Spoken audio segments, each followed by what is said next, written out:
The images of women that you have online, it's advertisement. It's very young women, very bright, very white. So it's also very difficult to generate women of color or women with different body shapes. And what I miss is if we use these models to predict the future or to use for future visions or analysis, we reproduce this gender bias, we reproduce the patriarchy, and we will reproduce the images that we produced in the past. Hello and welcome to the Culture and Technology podcast, brought to you by the Vienna Business Agency. My name is Severin and today's guest is Claudia Larcher. Claudia is an artist, filmmaker and AI researcher who works with video animation, collage, photography and installations. We met at her studio in Vienna to talk about her most recent work, AI and the Art of Historical Reinterpretation, a growing fictional image archive that injects inclusive and diverse representations into historic images, manipulates future AI training data as a form of activism, and poses important questions on how biases and discrimination are coded into the creation of history, reality, and AI models.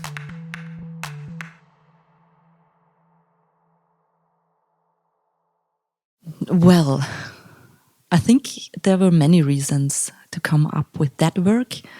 So first, one reason was my research with AI affecting art, affecting society. Then the fact as growing up as a woman, so you realize that you never fit in, you get treated differently. In the last 15 years, I was really working a lot with architecture, the surrounding around us, but also the built architecture that surrounds us here in the apartment, or we look out in Vienna. We have buildings from a lot of different centuries existing next to each other.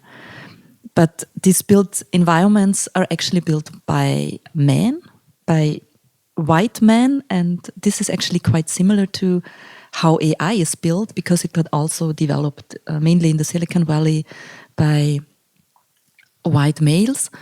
So there is this kind of bias. So in the built environment, maybe you realize that some things are out of reach, that your hate is not fitting in the surrounding. And in AI, it's the reproduction of bias that is quite visible and that kind of never got fixed. Mm-hmm.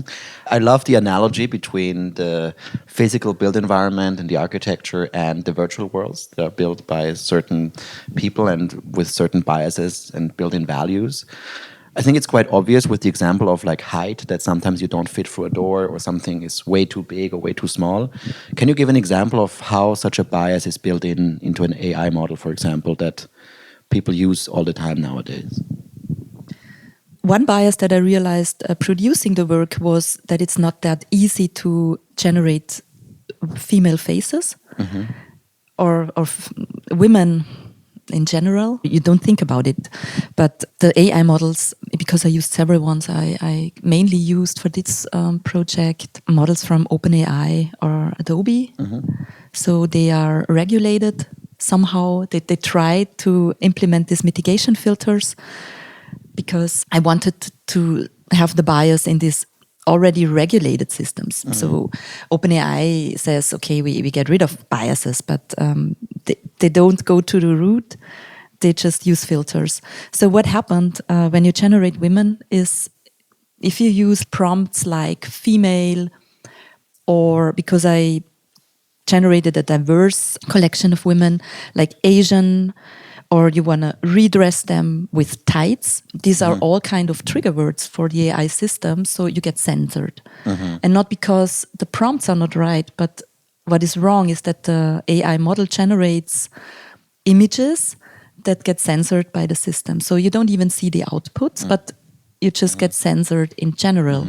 So I assume that because AI models are so much trained on porn, and these over-sexualized images, AI reproduces these images you shouldn't see.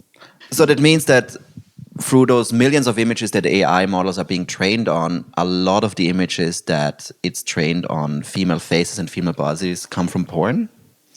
Yeah. Yeah, because it Because basically takes what's available on the internet and puts it's it into really a like model. this data scraping online. Yeah. And what we have online, it's not even images, it's also chats. So imagine Twitter or all these evil chats, I would say. And they are a basis for training AI models. It's just a disaster. And yeah, also the images of women that you have online, it's advertisement. It's very young women, very bright, very white. So it's also very difficult to generate women of color or women with different body shapes. And what I miss is if we use these models to predict the future or to use for future visions or analysis, we reproduce this gender bias, we reproduce the patriarchy, and we will reproduce the images that we produced in the past. So there's nothing very innovative about that. And did you discover this by accident, by just playing around with AI models, that you realized, okay, there is this bias, there is this difficulty of generating realistic images of women, or it's much harder than images of men, and that led you to the idea for this artwork, or was there another genesis of the artwork? Basically, 2022, I did a workshop in San Francisco, and in the research, I realized that there also was a lot of work done in art that addressed these biases. I'm a big fan of Kate Crawford, who wrote the Atlas of AI, and she and Trevor Paglen did this work where they analyzed this image data net that had really badly labeled images that had the effect that the outcome was not very nice. And because companies like OpenAI said, well, we had the problem in the past, but we kind of solved it because they used this mitigation filter since summer 2022. But during the workshop where we were like also generating stuff, we just realized that it's not true, that we still have these problems. So you don't have the problem that you can generate porn, but you have the problem that you cannot generate women at all. So it's a bit weird. And when I give a talk or I do a workshop, which I did in the last 2 or 3 years, I was working on this topic of gender bias. I always used the same prompts with the same systems just to see if they improved. They got a bit better, but they didn't really improve that well. So this is what concerns me. And just for context, the mitigation filter that you mentioned, that's basically the solution of the software companies to correct that bias, but it doesn't really work. I mean, what they do is they use a different prompt. So what you prompt is not the prompt that the model gets to create something new. They really implement or change the prompt and add diversity, more women and stuff like that to it. A colleague of mine told me that he did experiments and he asked AI, after he gave it a prompt, in that case it was OpenAI, a prompt to generate an image. It generated an image and then he asked, what prompt did you use to generate this image? And then the prompt, his existing prompt and the prompt from the model were not the same anymore. Okay. So you really can figure out what they add. So it's basically you're entering a term into a search engine and then realize the search engine replaced your term with something else. Yes. Okay. And Which is also problematic. it's kind of problematic, yes. So the way I look at the artwork is that you also worked a lot with photography before, I think, and you know, in photographic history, I think we always have this idea of photography or the image as something as like a true objective representation. But you know, looking at history, we know it hasn't been true from the beginning. People have always manipulated images, and there has always been a bias in image making depending on who the person is behind the camera, who arranged the pictures, and so on. So in that sense, I agree that I also don't look at the image as that the image itself and the manipulation of the image is the thing itself, but like, or is the most important part of this artwork. It's more about the AI model and the training set. So would you say that the idea is by creating these images with different characters, different representations, different bodies, that these images then find their way into new AI models that then take these images as their database, and that allows for a more balanced representation of diverse participants. Exactly. So, I mean, my data set is much too small. I have around 300 pictures. For AI model training, you use millions of data. So, I mean, I spread the images already online. So the idea was that somebody accidentally gets them and hopefully implements it. And because it's not totally synthetic image, because I really try to change as few as possible. If you put it into Google image search, still realized as a real image, or you also can find the source file. So because there is also this theory of data collapse of AI models if they get overfitted by synthetic images. Yeah, so if the AI reproduces itself and basically then decreases in... Exactly, it gets more and more stupid. But yeah, as history is kind of a construction of... Yeah. It's subjectively constructed, which is also the fact with AI model training, because it gets labeled by people. So what I see in a picture is different. You would probably label a picture differently like I would. But that's what I'm interested in as well, in like the bigger context of power relations and history writing, because I agree, we all know that how we frame history and who writes history and what sides and what perspectives are getting promoted is very much biased and subjective and political in many ways. So would you say that this project is also a very political project in a way that it tries to balance out inequalities that have existed in the past and that still exist today, and almost in an activist way tries to influence maybe history or writing or perspectives by channeling those images into the internet or into exhibitions or into people's minds even? Yes, that was basically the main idea. Also to raise awareness. Because me as an artist, I cannot change these things. So to raise awareness, also to empower people. So I already got the feedback that people really feel empowered by these images, that they also imagine a future based on these images, very optimistic. I mean, after the US elections, we see that we kind of go back in history as a society, and it was not able to have a female person of color as president in the US. So this is actually something that should support the idea and also to think about it.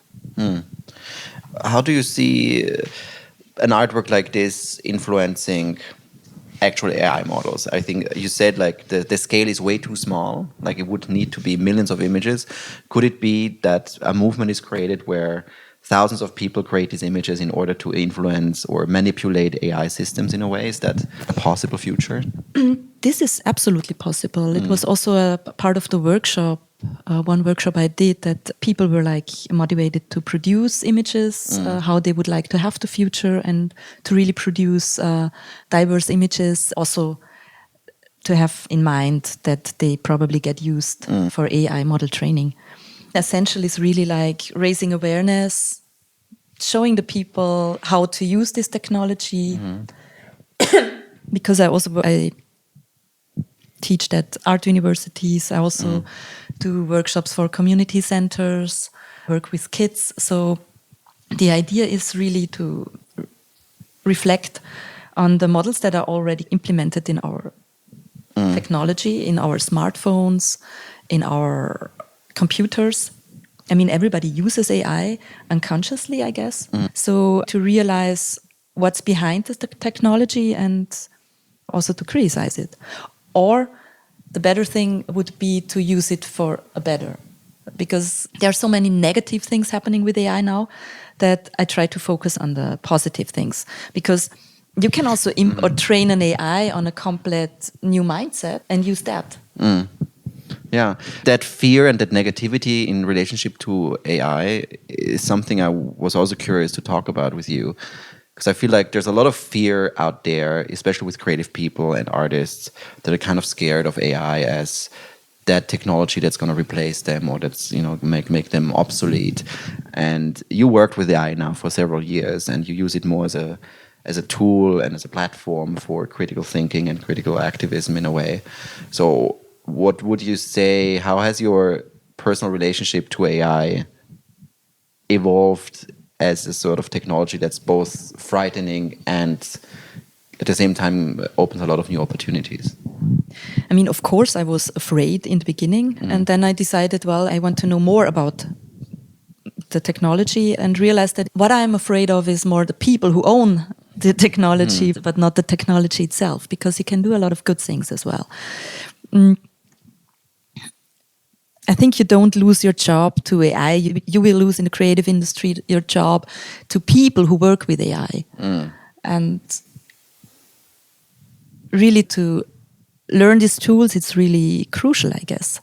So, and I also understand that if people invested a lot of money in their studies and now they are in their 40s or 50s, and that they're really afraid or maybe also overwhelmed by the idea that they have to relearn or change their profession. I totally understand that. But AI models get implemented in all kinds of softwares now. It's much easier to use AI now than it was 2 years ago, for example.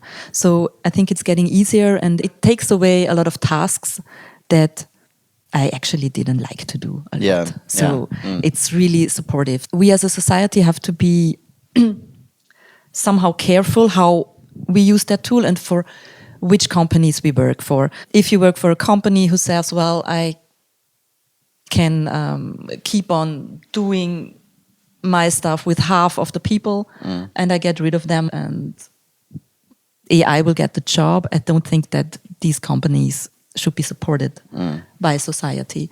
Or that we think about a tax system, that companies who use AI a lot just pay taxes on that.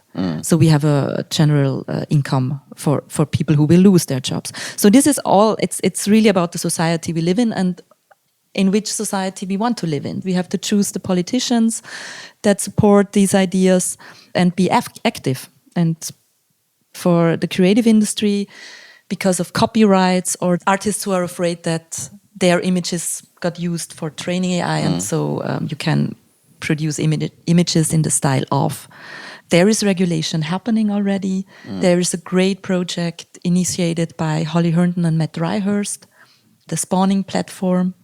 And they just released, I think last week, a huge data set that is copyright free. So they really try to change something. Yeah, and just to explain, Spawning as a platform is an opportunity for artists and creatives to opt out, right? To tell AI systems, I do not consent with my data and visuals being used.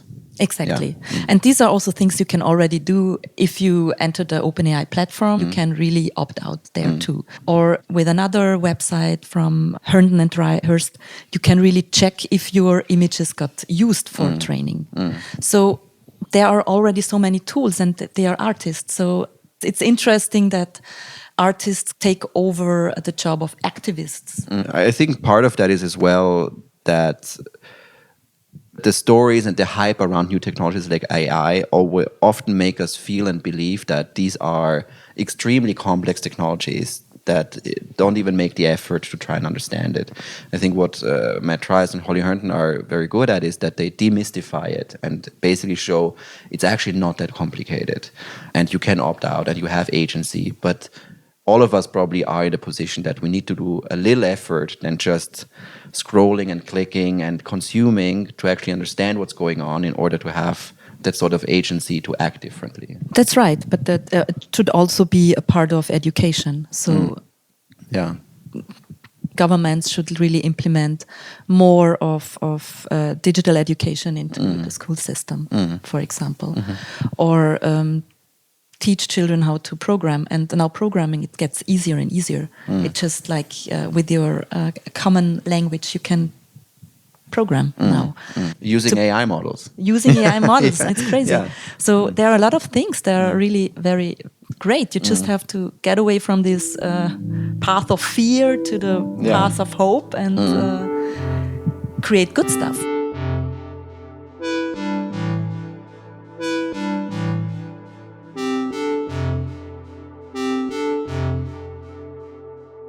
I'm curious about your story as an artist in connection to technology. Did technology or digital technology always play a role in the way you created work and you thought about approaching new artworks? Or was there a certain moment where you started to implement it a little bit more than before? I think it grew together a little bit more. But I basically started with photography, also in the darkroom, like very analog, but already with the opportunity to make analog deepfakes. Like I really like the idea to combine images after shooting them. So the reflection on the media was always there, just because I was never using a brush or something like that. You always have a technology that somehow outgrows itself. Because when I started, there was analog photography, suddenly there was digital photography, and the same with film. So I couldn't afford real film. I wasn't happy with the quality of digital video, so I found a technique that somehow integrated photographs that were animated. It was always a strategy to get more out of a technological thing. It's very stressful. AI really is the most stressful thing I was ever researching in. Yeah, why? Because every week something new is happening. Yeah. And it's not like that there's some change, but there are fundamental changes that in the beginning, if you have the news, or I still remember the moment when DALL-E was published and suddenly you could prompt a real image with your... Before I was like generating images with training data sets, but that you write a sentence or describe an image and you get the image afterwards. It was just insane. Yeah. And now it's very common. But that moment, I really was afraid, oh my God, what am I going to do in the future? I produce images. Nobody wants images anymore. I also got sick of images because, you don't have to make an image anymore. You just describe it. Yeah. And it's there. And then you not even get one, you get 4 to select. Yeah. So it was stressful because you felt like you can't even keep up with it. Like you want to, when you're as an artist, you use the technology to create work, but when you feel like every week there's a new update dropping that changes the game completely, it puts you into this stressful. How did you deal with that stress? Or did you develop certain strategies to deal with? At that point, I was teaching at universities. The part of my lecture was really like, okay, what happened last week? And then we were like looking on the technology together and also talk about or discuss what does that mean for us. It was interesting because also the students, they were quite happy about these tools they suddenly had and not to go to the darkroom anymore or even have to manage a camera. But I always try to see it very critical. So also to the bad outcomes who come out of the technology. And we now have these models in autonomous weapon systems with object detection, stuff like that. Yeah, there's always a dark side of this hype. Just to understand, that means the AI models find a way into weapons and the sensors of weapons that identify certain faces or certain people based on AI models that have been trained on. Yes. Yeah. So OpenAI, that was basically open source some years ago, actually delivers this technology now. And these are things we really should discuss. If a company should be capable of all these things and monopolize the technology so much. Is there a way to eliminate bias, you think? Because obviously everyone is biased. You, as an artist creating this work, also put in probably certain biases and ideas about representation that maybe not everyone agrees or not everyone feels represented by. So how do you deal with that? It's totally true. That's always the argument of people when I say, okay, I work with gender bias or bias in AI models. It's always, but it's not a problem that we can solve. But I think we can make systems more fair. And they are not fair yet. So we also try as a society to acknowledge marginalized groups and try to make the system more fair for everyone. I think we should start with AI models as well. Yeah, I agree. I want to go back to the creative process of creating those images. So you chose hundreds or even thousands of images that you cleaned up, that you scanned, that you found in archives, and you used to train the model. And then you took texts from Freud, Wittgenstein, psychoanalysis to also train it. But how does the model differentiate between visual material and text material? Is it in this case I different used engines? it's two different engines. Okay. Now with OpenAI you have the model that can do both, but they are probably trained individually and get merged. But I'm not a programmer. Yeah. So it's two different systems. One trained on visual textual data. And how did those systems then work together to create the output, the images? Is it almost like the model is trained on certain theoretical text that influences then how it generates the images, similar to like how a person maybe takes different images that has read Freud or Wittgenstein? Yeah. Is that in this case possible? I used style gun models. That means that if you feed them images, they only produce images. So you don't prompt. And with text, it's the same. You implement text, what you get is text. Okay. The third AI model, that was me putting together image and text and created these monologue of this face that was fluently changing and speaking about what it is to be alive. Okay. Then the models that we talked about, what do you use them for? And do you still keep developing them for various projects and output? Not really. It's also Just nice to have a model. it's nice to have them. They also change. The systems change really fast. So for me, also the model I used, it was not the best one. It's also the output, because I had not so much training data, the output gets for me, very interesting, but there are a lot of glitches in it. And it's sometimes very uncanny, so it's not perfect, which makes it more interesting. I also did a series beside the video. I created Polaroids. So I used the images and transferred them on Polaroids.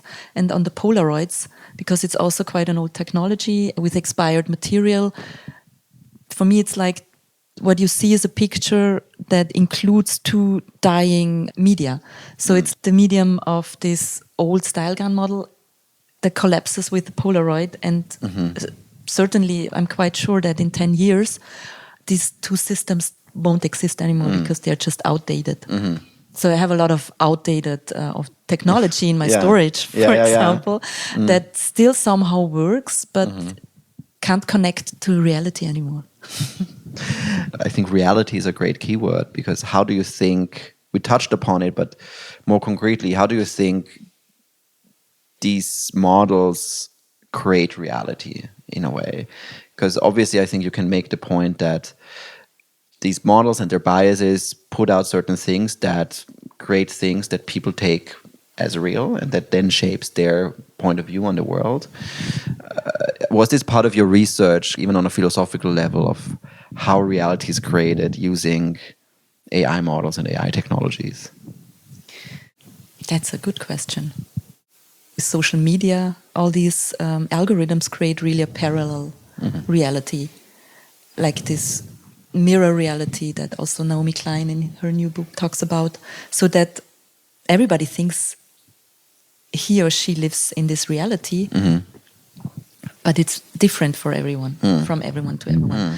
And I think it always was, but now with social media algorithms, it's getting more and more different, more diverse, and I think almost everybody in the world has his or her own reality. So that's also because I think why politics go so wrong right now. And it's really hard to think about. If you think about my project, it's also a populist project. It's quite simple. I don't think that I usually work like that, but it's also like an answer what we see every day on social media, that it's getting more and more flat. And also in a democracy, we really have to learn to articulate ourselves more easy.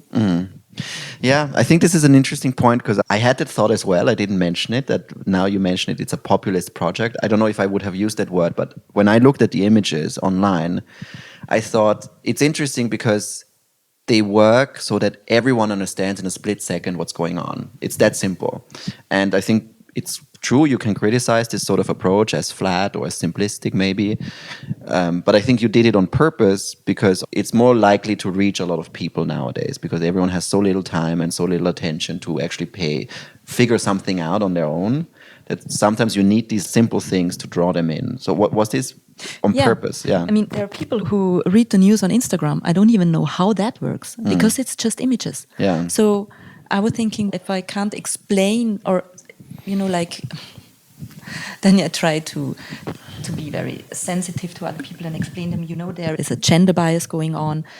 With this image, it's really quite clear. And in my reality, to be honest, what I see on the news is a world made by men. All the politicians that are somehow powerful are white male. So for me, it's really like this, okay, just do it the opposite and see what happens in between. Because you don't even realize what's going on. I was never a big fan of politic art, but maybe this is what we need right now. Or more activism in artistic projects. It's because the world is really burning. And we won't be here. Yeah. In the next, I don't know. I think this goes back to the reality question, because I tend to agree with what you said, that I feel like social media and polarization algorithms have allowed a lot of people, including ourselves, to live in their own reality much more, because we don't rely so much more on broadcast media or broadcast institutions that have this one-to-many approach. Everyone lives in their own little bubble, which has many advantages, but also I feel like, yes, it results in that a lot of small groups are fighting for representation and power because they see the bias much more obvious than before. And so this creates a lot of tension, and we have lost these mechanisms of finding consensus, I feel like. I think you could criticize that consensus previously was made by certain people in power, certain genders, certain perspectives that we had no influence in, and now we have the influence. Everyone feels like we actually have the power to create reality by using models, to create images, to create videos, to create conspiracy theories that reflect our point of view. And the fights that we see and the tension that we see is that all these groups fighting for their version of reality to become true and mainstream. Yeah. That's my take on it. You're totally true. I also think that there is almost no discussion going on anymore. It's just like blaming everybody to have a different opinion. And I think we also have to accept opinions of people we totally disagree, because this is the democracy and we are really missing that point. Because a discussion also with these projects, I have a lot of discussions. Not so much with women, but more with white men that feel like that the project is unfair and why it is not 50-50 and so unbalanced. But for me, it's like if I have in politics 100% men, they get 100% women. If I would have 50% women in the government, I wouldn't do that project. But I'm curious about this reaction that you just mentioned. So men approach you and say, this is unfair because this isn't true. There weren't all women on this balcony. That's Why do you do fake. that? Okay, So it's deepfake. So it's classified as deepfake. And it's misinformation. But as I said, I don't try to change the history. I just try to change the future. Yeah, I find it interesting that apparently men don't get the point somehow, that they feel disadvantaged, even though they should be more aware. Probably they have been advantaged their whole life. Yeah, I don't want to blame them or you, just to switch the focus, because I experience the bias. That's why I focus on the bias. Usually, if you're in your comfort zone, you don't get out of it so easily. Yeah. So, of course, it's also biased by me. There could also be different people represented, but then it's also just an art project. Yeah, that's what it's and for. And that's also the freedom of art, that I won't spend the rest of my life with this project. There will be other projects as well, but these are just comments I give, or it's like mirroring somehow the status quo that's going on. This is also what I can give as an artist. I think that's a good way to end the conversation for now. Thank you so much. Thank you.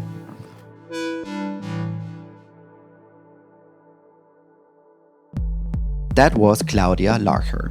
You can find out more about her work at claudialarcher.com. And if you're interested in more context on how artists work with AI, check out episode 25 of this podcast, where I talk to Serpentine's creative AI curator, Eva Jäger. This is the Culture and Technology podcast, produced by the Vienna Business Agency. The Vienna Business Agency supports new companies, projects, and products that develop Vienna's creative industries further.